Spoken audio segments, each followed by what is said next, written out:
Hello everyone and welcome to a map overview in company of Heroes 2, and today's map is called Tiger Hunting.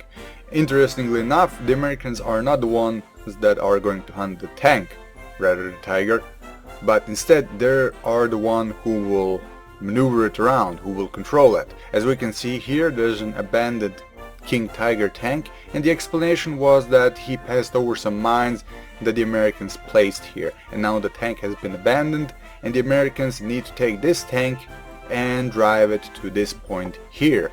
The Germans need to stop them at all costs. The time limit for the Americans is 35 minutes, so they need to get there in 35 minutes, otherwise the Germans win. Because although we are talking about a King Tiger here, a King Tiger cannot go against an army, essentially speaking, so it has some reason. Now let's have a look at the map, rather look at the units first. So player 1 gets 2 squads of Paratroopers, 1 squad of rear Echelons and 1 squad of Pathfinders. Player 2 gets 2 squads of Riflemen, 1 squad of Paratroopers, 1 squad of Pathfinders. And player 3 gets 2 squads of Paratroopers, 1 squad of Captain and 1 squad of M20 vehicle crew. So essentially you have 2 units that can repair the Tiger tank, 2 units that can provide you with the beacons necessary to reinforce the Paratroopers, and 2 units that can throw smoke, mainly the Riflemen. They're also pack-a-punch at distance, but you will use them to throw smoke and conceal your movements. Now the Germans get a different situation here. As we can see, player 1 will get Osttruppen and a squad of Grenadiers. Player 2 will get Pioneers with some Assault Grenadiers, and player 3 will get a Pack 40 with Grenadiers. Now their job, they can't stop them in the first sector. The goal of the Germans is to dwindle the forces of the Americans so that they can be easily defeated in later sectors.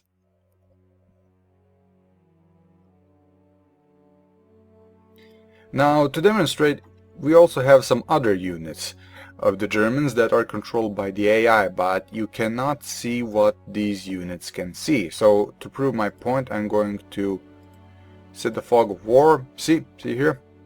These Germans controlled by human players cannot see what the Germans here can see, because that would basically mean, and I'm going to disable fog of war again. If there was a King Tiger here, the only thing the players would need to do is to place a Pack 40 here and they could shoot it. So they really need to cooperate together and then, try to destroy the King Tiger or eliminate the Americans, whatever comes first.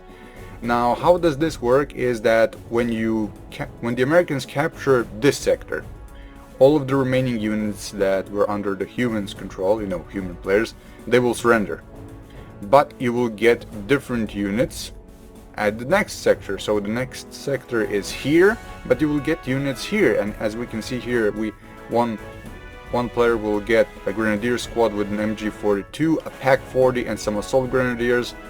This one will get a Pack 40 with a Sniper and Panzer Grenadiers, and the third one will get Panzer Grenadier squad, Stormtroopers and a Grenadier squad with a MG42. And as you go forward, you will get different and more powerful units, and the AI will assist you in their own way. I mean, look at here, we have a Mouse Tank Destroyer here and a Mouse Tank Destroyer here, basically to cover this and this area. So both sides have their own challenges that they need to overcome. But now let's explain the settings. You know the rule, you set it to fixed positions, you set it to standard resources, victory point. Actually, you don't need to set victory point or whatever, because there's only one goal: get here in 35 minutes. Now let's have a look at the map layout. Starting here, we have some hedgerows here. It will limit your line of sight. We have some small fortifications here, but nothing major. Those are basically sandbags for heavy cover. We have more heavy cover here in the form of some stone blocks or cubes, whatever you want to call them. Hedgerows block here, but the tank can go through them, so it's no problem. Fortifications with an observation tower and a sniper in it. Then we have some weak wall here that can easily be blown up with grenades or pass through with a tank. Passing the bridge, we now have a small city here. It has a lot of cover, light cover here, but it's no problem. A flak half-track here. We have some steel barricades that can be either destroyed with anti-tank weaponry like packs and bazookas and panzer trucks, or it can be crossed over, you know, rolled over with the King Tiger, whichever is appropriate at the situation. As we can see, the area here is surrounded with different types of units. There's a building standing in your way, and over here we have some tanks. Well, a tank, an assault gun, and what's this? A flak 4 panzer, whatever it is. Basically, we'll need to pass through this area. Once again, we have some reinforced steel barricades here, and then you get to the hardest part. This is also where the more powerful units are. As I said, the mouse tank destroyer, no, not mouse, elephant tank destroyer, excuse me. So we have an elephant tank destroyer, we have a Pack 40, and we have a Panther here, 3 stars of veterancy. As you can see, the terrain here is a bit difficult to maneuver around. You have destroyed buildings, and danger lurks at every corner, so to speak. And once you manage to pass that, you will need to pass these heavy guns, because they have good range, they have good firepower, and even the King Tiger will have a hard time taking them out. But luckily you can use some different tactics. For example, you can send in infantry first, and then the King Tiger can come to it and then, you know, flank it, or just go straight for the point, whatever you find, you know, more appropriate at the given situation. Overall, the map is well designed. It has an interesting challenge presented from both sides. Sure, the paratroopers can reinforce, but you have a limited pool of manpower. As you can see, 1000 manpower per player, so you can't reinforce them, you know, indefinitely. How it is laid out, it also provides different types of terrain that you will need to accustom to, and overall it is a very fun map.